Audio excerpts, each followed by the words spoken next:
After living for 5 years with her Aunt Dete without being allowed to leave the house, an orphan girl called Heidi is being taken to the Swiss Alps to stay with her grandfather.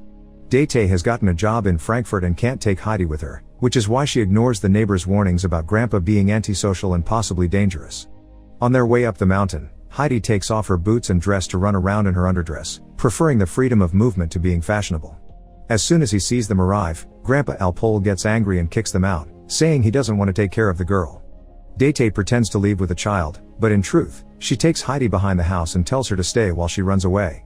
Alpohi notices this and yells at Dete, but Heidi tells him she doesn't want her either. Refusing to accept the girl in his life, Alpohi enters his home and locks the door, so Heidi decides to sleep in the barn with the goats. The next morning, Alpohi gives Heidi some goat milk as breakfast and then takes her to church. The priest takes a close look at Heidi and declares her healthy and strong. He thinks it's Alpohi's duty to take care of his own blood, but since Grandpa won't change his mind, the priest comments he'll be going to Mayenfeld in 3 days so he can take Heidi with him to see if any farmer will have a use for her. When they return home, Heidi wonders if she should sleep in the barn again, and Alpohi tells her she can sleep wherever she wants. Since Alpohi only has one bed and one chair, Heidi looks for another spot and finds a set of stairs that she climbs to find an attic full of hay. After deciding that will be her bedroom, Heidi tells Alpohi that she would rather not leave, but gets no answer. The following day, goatherd Peter comes over to pick up Alpohi's goats and Grandpa gets the chance to ask him to take Heidi with him for the day, perhaps even teach her how things are done in the mountains. After Alpohi gives Heidi some cheese and sausage for her lunch, Heidi is happy to join Peter and spend the day running with the goats, enjoying this much more than being inside the house all day like her aunt used to make her. While Heidi has fun, Peter takes a bite from her food, then blames it on the goats when Heidi notices. Suddenly, 2 goats begin fighting and Peter hits them with a stick to make them stop. Heidi greatly disapproves of this and, after making him stop, she offers a deal: if he never hits a goat again, she'll give half of her food to him every day. Peter gladly accepts, but asks her to promise not to tell Alpohi because people in town say he killed someone in the past. When Heidi returns home, she acts awkwardly around her grandpa and says she'll sleep in the barn, so Alpohi quickly guesses she's heard the rumors.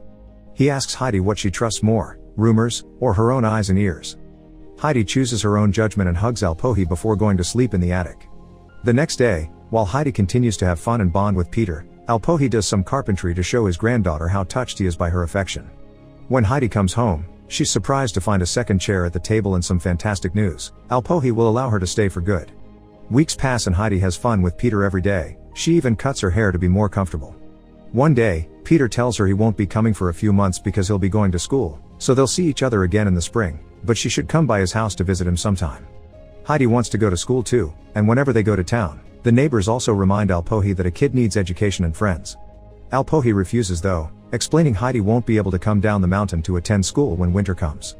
Things get boring when it begins to snow. Alpohi carves a little bird for Heidi to make her feel better, but it doesn't help much, so he tries to make a sleigh next. This actually works well, and the two of them have fun sleighing down the mountain before Alpohi drops Heidi at Peter's for a playdate. Heidi gets to meet Peter's mother and grandmother, but his dad is dead. The grandmother is blind and there aren't many things she can eat because she's missing most of her teeth, which is a problem because all they have to eat is stale bread. Peter isn't doing well at school and doesn't understand why he needs to learn to read because he doesn't need it to herd goats, but his mother doesn't allow him to quit. When Alpohi comes to pick Heidi up, she tells him she's realized how lucky she's to have him.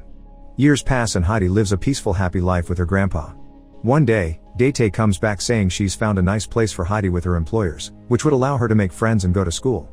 However, Alpohi refuses to allow Heidi to leave and points out how Dete suddenly cares about her niece all of a sudden. Embarrassed, Dete responds she only left Heidi because she didn't have a choice back then. She argues with Alpohi but doesn't get to change his mind, so Dete pretends to leave when actually she goes further into the mountains to find Heidi among the goats. Dete makes the offer again, and when Heidi replies she wants to stay, Dete tells her Alpohi also wants her to go because he wants what's best for her. Upset, Heidi allows Dete to take her away, and Peter sees all this. When he takes the goats back to Alpohi, Grandpa notices Heidi is gone and quickly guesses what happened, so he runs all the way to town. But by the time he gets there, it's too late. Date's already left with Heidi, and the neighbors make fun of Alpohi for it. In Frankfurt, Heidi is taken to the Seesman mansion, where he meets the butler Sebastian, the maid Tinette, and, most importantly, governess Rottenmeier. This Rottenmeier lady isn't happy to see Heidi because she looks like a wild child with no manners, but Dete reminds her this is what they asked for, an unspoiled child of this age to be friends with the house's kid, Clara. While Dete demands her part of the deal and leaves, Heidi meets Clara, who can't walk and is wheelchair bound. The girls immediately hit it off, and when Heidi accidentally pushes Clara's chair against the table, Clara lies to protect her and tells Rottenmeier that it was her fault. There's a lot for Heidi to learn in order to be accepted as Clara's companion. They wash her, give her a proper dress and boots, teach her table manners, and forbid her from running around the house or being loud. Heidi must also take classes with Clara and shocks everyone when she confesses she can't read. Rottenmeier wants to get rid of her, but she can't do that until Clara's dad comes back from his trip, so in the meantime, the instructor must teach Heidi how to read while still keeping up with Clara's lessons. Heidi adapts quickly to the rules of the house, but she doesn't change entirely and keeps most of her quirks. She still prefers nature over a house and dreams of the mountains every night, and whenever she can get away with it, she hides bread rolls in her pockets. She and Clara grow very close. This bond inspires Clara to share what happened to her. After her mother's death, Clara became so ill that she lost her ability to walk. Before Heidi came along, she felt lonely and caged in this house because her father's always away on business trips. One afternoon, Heidi refuses to take the daily nap and asks Sebastian to open a window for her. Sadly, she still can't see the mountains, causing Sebastian to explain that in order to see the mountains from here, she would have to get into the very tall city tower. Afterward, Heidi sneaks Clara out of the house and shows her around the city, because Clara is never allowed to go outside. When they find the city tower, Clara waits by the door while Heidi goes as high as possible, only to get disappointed when not even up here it's possible to see the mountains. Clara is a little nervous to be alone, but her mood improves when she finds a person selling kittens and decides to buy them all. Back at the house, Rottenmeier panics when she can't find the girls and sends all the servants out to search for them. It's Sebastian who finds them, and Clara fortunately covers the kitties with the blanket they came with before he can see them. When they return home, Rottenmeier tries to scold them, but ends up sneezing like crazy because of her allergies. The cat suddenly jumped off Clara's lap, scaring Rottenmeier so badly that she climbs on the furniture, making everyone laugh. Later at dinner as punishment, Heidi isn't allowed to eat. Instead, she must stand in the corner of the room, facing the wall during the whole meal. Rottenmeier promises that next time she'll send her to the cellar with the rats. Heidi won't stand for this, so after dinner, she picks up all the bread rolls she's saved for Peter's grandmother and tries to leave. Rottenmeier stops her, reminding her she's lucky to be receiving fancy clothes and proper education. But what truly makes Heidi feel bad is seeing a disappointed Clara crying and rushing to her room. Since that day, Heidi's dreams get worse, and Clara won't leave her room. Tanette explains she's sick and blames Heidi for it. Feeling even worse now, Heidi visits Clara once her doctor says she's feeling better, and reassures her it's not because she hates her that she wants to leave. Clara understands but still doesn't want Heidi to go because she's all she has. With Heidi back at her side, Clara begins leaving her room again and attends classes, but reading isn't coming easily for Heidi. A couple of days later, Clara's father Mr. Seesman finally comes home and brings with him grandmother Seesman, who Rottenmeier isn't happy to see. Clara is very excited to reunite with her family, and both Seesmans are glad to finally meet Heidi too. Mr. Seesman in particular is very satisfied with how better Clara looks thanks to his idea of getting her a friend, but Rottenmeier tries to change his mind by explaining Heidi continues to be wild and won't learn to read. However, grandmother Seesman would rather confirm it with her own eyes than trust Rottenmeier's word. Later in the evening, grandmother Seesman reads Heidi a bedtime story but doesn't finish it because she wants Heidi to do it. Heidi confesses she can't read because Peter said it was useless, so grandmother Seesman reminds her that she mustn't trust everything she hears. Since Heidi loves stories and is desperate to know how this one ends, she accepts to put more effort and practice more often. The next day, grandmother Seesman tells her son that Heidi is wonderful and she can learn to read with the right encouragement, but she can tell the kid isn't happy because this house goes against everything she is. Mr. Seesman refuses to let Heidi go because she makes Clara happy, but grandmother Seesman points out he wants her to stay because she makes him feel less guilty about leaving Clara alone all the time. Things don't get any easier when strange noises begin echoing around the house every night, and sometimes Sebastian even finds the front door open. All the servants and even Rottenmeier think there may be ghosts in the house, but Mr. Seesman doesn't believe it. With every day that passes, Heidi practices her reading more with the book that grandmother Seesman left her, and eventually manages to read the whole story to everyone. The teacher takes all the credit, and Mr. Seesman decides this shows Heidi is good enough to stay in the house for good. This makes Clara very happy, but Heidi is upset and cries every night before falling asleep. One evening, after grandmother Seesman has already gone back to her own house, Mr. Seesman is playing a game of chess with the doctor when suddenly, they hear the noises the servants had warned them about. The men grab their guns, thinking it may be thieves, but it turns out it's just Heidi sleepwalking. She comes down every night, opens the door, and stares at the distance before returning to her room and lying down at the end of the bed like she would do with a goat. When the doctor checks on her and finds her freezing, Mr. Seesman looks for a blanket in the closet and finds a new pile of bread rolls Heidi has been saving. Then, Heidi wakes up, and when the doctor asks her if she's in pain, Heidi explains her chest hurts. Afterward, the doctor has a chat with Mr. Seesman in private to explain Heidi is ill with homesickness and her nerves are in quite a state, so she should be sent home. At first, Mr. Seesman refuses, but then he spends the night thinking about what happened to his wife. The next morning, when Clara asks about the ghost, her father explains it was Heidi sleepwalking because she's suffering, which is why they'll be sending her home. Clara gets incredibly upset by this news and throws a fit, screaming a Heidi too before she leaves for her bedroom.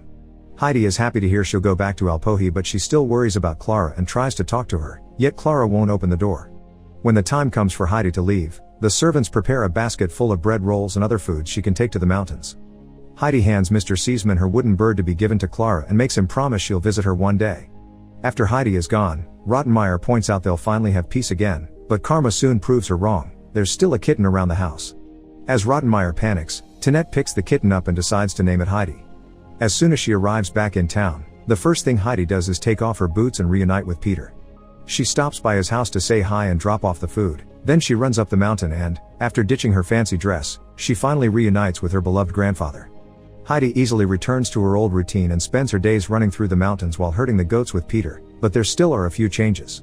She's finally allowed to go to school, so during the winter months, she and Alpol move with the goats to a house in town. Her new teacher is much stricter than Clara's, and sometimes there are physical punishments for misbehaving.